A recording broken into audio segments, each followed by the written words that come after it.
It is Endometriosis Awareness Month and Women's History Month. And we just coming off of Black History Month, so we up over here, right? But first, I want to get into Endometriosis Awareness Month to start because I am a fellow endo girl.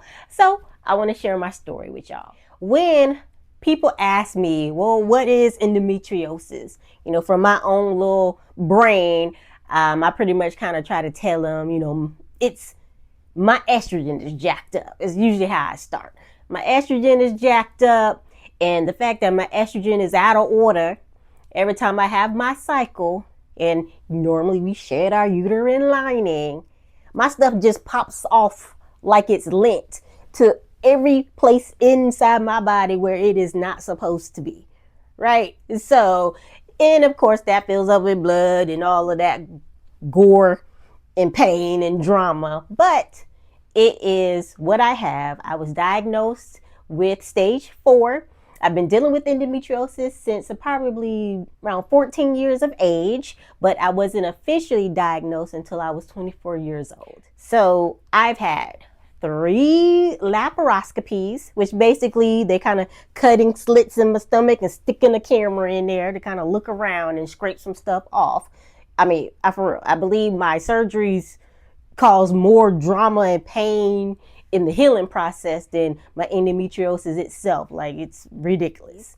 My last one, I almost got up out of here, right? So I had an infection, and I literally had depleted my potassium levels. And I had another stay in the hospital because there was like a lot of scar tissue, and it's like kind of jacked up my bowels and whatnot. So I ended up having a blockage and stayed in the hospital for like another week. A lot of times you hear that endometriosis is also tied to infertility.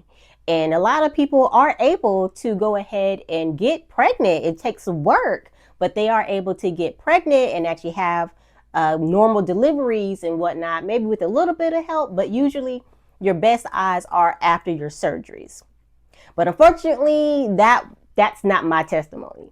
I wasn't able and that lucky to get pregnant on my own, let alone carry one through term. So my story is I've been through a number of IUIs, a number of IVFs. It's like, I think I lost count because I think mentally I don't even want to count. But I know I count that money that I no longer have in my bank account, in my retirement account. I do know what that number is. But in terms of how many cycles of IUI and IVF we went through, enough. So we did have one last kind of Hail Mary situation where I did finally get pregnant. A lot of people don't know this, so this is news, breaking. But I did end up losing my little Gabby girl at 14 weeks old. And I did deliver her on 4th of July. And the craziest part is, like, I did deliver her vaginally, but I still then needed a DNC because my placenta wouldn't do what it was supposed to do. It wouldn't come out. So I still had to have that surgery even after a vaginal birth. And I say it was the last Hail Mary because I am now a proud member of the I Do Not Care Club. So we'll talk about that journey later on. But if you know, you know.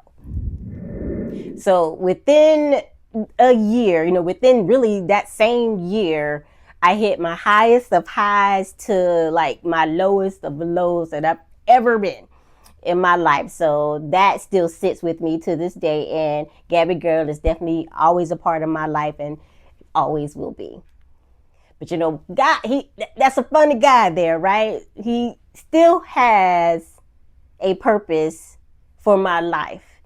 And I will share that at a later date as well. So stay tuned. So to all my endo girls, I see you. I love you. And you are definitely not alone in this journey, even though sometimes it does feel that way.